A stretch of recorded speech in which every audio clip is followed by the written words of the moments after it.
और इस खबर पर ज्यादा जानकारी के साथ हमारे सहयोगी जुबैर हमारे साथ जुड़ गए हैं। जुबैर, क्या कुछ जानकारी निकलकर सामने आ रही है? रामविलास पासवान का निधन हो गया है, सत्ता के गलियारों में शोक की लहर।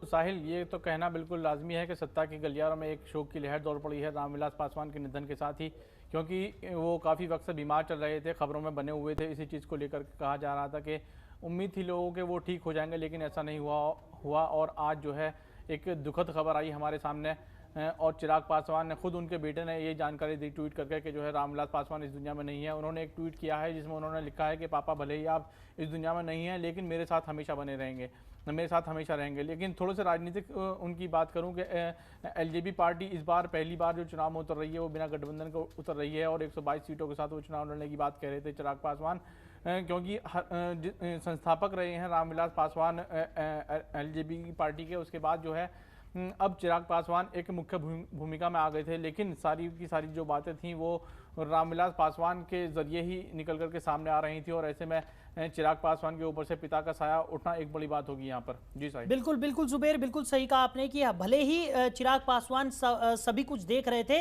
लेकिन बार बार वो रामविलास पासवान से मुलाकात करते थे, उनके पास जाते थे, उनसे मशवरा करते थे किसी भी चीज़ को लेकर। लेकिन अब जिस तरीके से बिहार विधानसभा चुनाव की बात करें तो बेहद नज़दीक यहाँ पर चुनाव है, और उस बीच इस तरीके की बड़ी शोक की खबर निकलकर सामने आना कितना असर डालेगी? जी बिल्कुल, बिहार चुनाव में इसका असर तो बहुत ज़्यादा पड़ेगा, क्योंकि जल्द ही चुनाव होने वाले हैं, और सभी पार्टियों ने अपने जो सीटें हैं उनका भी एक तरीके से ऐलान कर दिया है। ऐसे में रामविलास पासवान का न रहना कहीं ना कहीं बहुत ज़्यादा दुखद बात है, ख़ासतौर से चिराग पासवान के लिए, क्योंकि जो कि भले ही वो उन्होंने राजनीति के जो सफ़र है वो अपने पिता के साथ तय किया था, और अब उनके साथ वो नहीं है।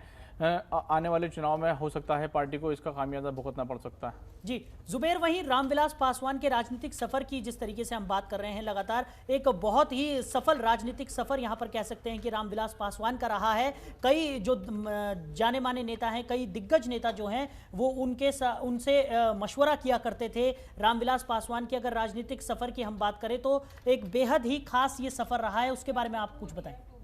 जी बिल्कुल, राजनीतिक सफ़र की मैं उनकी बात करूं तो ये एक रामविलास पासवान एक दलित परिवार से आते थे, और इनकी मैं जो पढ़ाई के बारे में बात करूं तो एमए और एलएलबी किया था इन्होंने। यूपीएससी की तैयारी भी शुरू की थी, लेकिन वो उस वक्त क्लियर भी कर लिया था, लेकिन चयन नहीं, इनका चयन होने की बात जब आई तो डीएसपी पद के लिए इनका चयन हुआ था, लेकिन इन्होंने अपने राजनीति का सफ़र चुना यहाँ पर, और वो डीएसपी का पद यहाँ पर ज्वाइन नहीं किया था।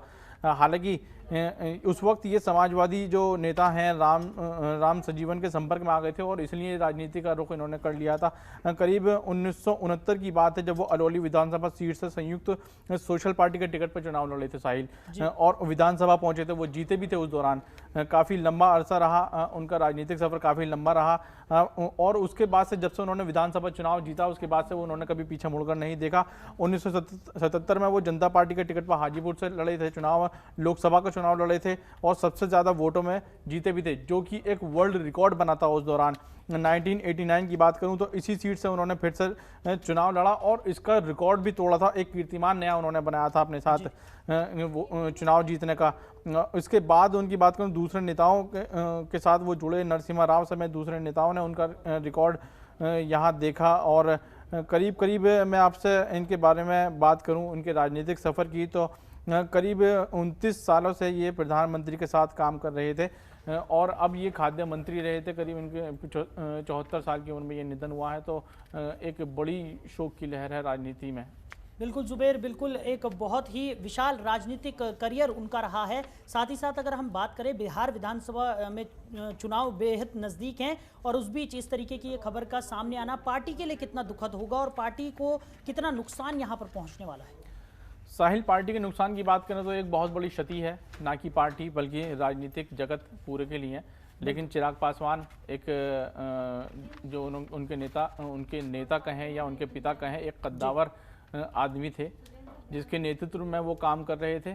तो उम्मीद है कि आने वाले वक्त में उनका जो भी पॉलिटिकल करियर रहा, जो भी उनका राजनीतिक सफ़र रहा है, उनसे उन्होंने बहुत कुछ सीखा है। तो आने वाले बिहार के विधानसभा चुनाव में उनके जो एक्सपीरियंस अपने पिता से उन्होंने लिया था राजनीति का, वो कहीं ना कहीं उनके लिए अच्छा साबित होगा। जी। बिल्कुल सही कहा आपने। उम्मीद तो यही है कि जो रामविलास पासवान से उन्होंने जो नेतृत्व पाया है उसका वो भली भांति इस्तेमाल यहाँ पर आने वाले अपने करियर में करेंगे। लेकिन चिराग पासवान की हम जिस तरीके से बात कर रहे हैं तो काफ़ी जुड़े हुए वो रामविलास पासवान से थे। अपने पिता से वो हर तरह की सलाह मशवरा किया करते थे। पार्टी को लेकर कोई विचार विमर्श होता था तो वहाँ पर भी वो रामविलास पासवान के पास जाया करते थे, उनसे सलाह लिया करते थे। और किसी भी बड़े डिसीजन से पहले वो रामविलास पासवान से हमेशा हमने देखा है कि वो उनसे सलाह मशवरा कर उनके मार्गदर्शन पर ही चला करते थे। जी बिल्कुल, उनके मार्गदर्शन पे ही चला करते थे। अभी हाल ही की बात बताता हूँ कि उन्होंने रामविलास पासवान ने करीब one nation one ration card की योजना लागू की थी, जिससे कि पूरे देश में एक राशन कार्ड बनाने की बात कही जा रही थी और उसे लागू भी किया गया था और जल्द ही उसको इम्प्लीमेंट होना था। इस चीज़ को लेकर के भी उन्होंने काफ़ी मीटिंग्स वगैरह की थी और वो देश में लागू करने की बात कही जा रही थी। चिराग पासवान जो भी सलाह मशवरा होता था राजनीति में, भले ही वो अस्पताल में एडमिट थे, उनसे वो सलाह मशवरा करने के लिए वहाँ जाते थे। जुबेर, आपको यहाँ पर रोकना चाहेंगे।